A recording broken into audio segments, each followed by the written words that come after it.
But the problem is that people can't see the cigar store now. I mean, things don't affect people the way they used to.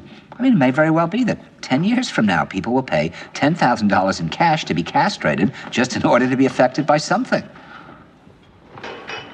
Well, why do you think that is? I mean, why is that? I mean, is it just because people are lazy today, or they're bored?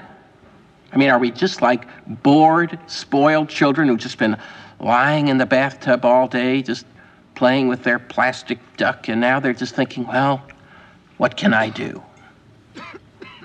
Okay, yes, we're bored. We're all bored now. But has it ever occurred to you, Wally, that the process that creates this boredom that we see in the world now may very well be a self-perpetuating, unconscious form of brainwashing created by a world totalitarian government based on money, and that all of this is much more dangerous than one thinks, and it's not just a question of individual survival, Wally, but that somebody who's bored is asleep, and somebody who's asleep will not say no?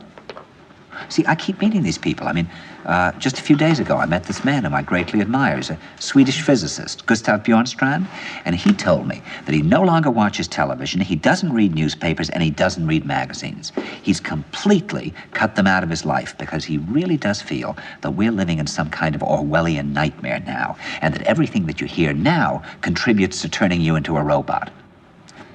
And when I was at Findhorn, I met this extraordinary English tree expert who had devoted his life to saving trees. Just got back from Washington, lobbying to save the redwoods. He's 84 years old. He always travels with a backpack because he never knows where he's going to be tomorrow. And when I met him at Findhorn, he said to me, "Where are you from?" And I said, "New York." He said, "New York, yes, that's a very interesting place. Do you know a lot of New Yorkers who keep talking about the fact that they want to leave but never do?" And I said, "Oh, yes." And he said, "Why do you think they don't leave?"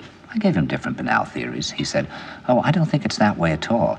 He said, "I think that New York is the new model for the new concentration camp, where the camp has been built by the inmates themselves, and the inmates are the guards, and they have this pride in this thing they've built. They've built their own prison, and so they exist in a state of schizophrenia, where they are both guards and prisoners, and as a result, they no longer have, having been lobotomized, the capacity to leave the prison they've made, or to even see it as a prison."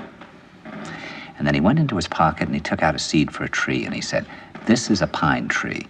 He put it in my hand and he said, "Escape before it's too late." See, actually for 2 or 3 years now, Chiquita and I have had this very unpleasant feeling that we really should get out. And we really should feel like Jews in Germany in the late 30s. Get out of here. Of course, the problem is where to go, because it seems quite obvious that the whole world is going in the same direction.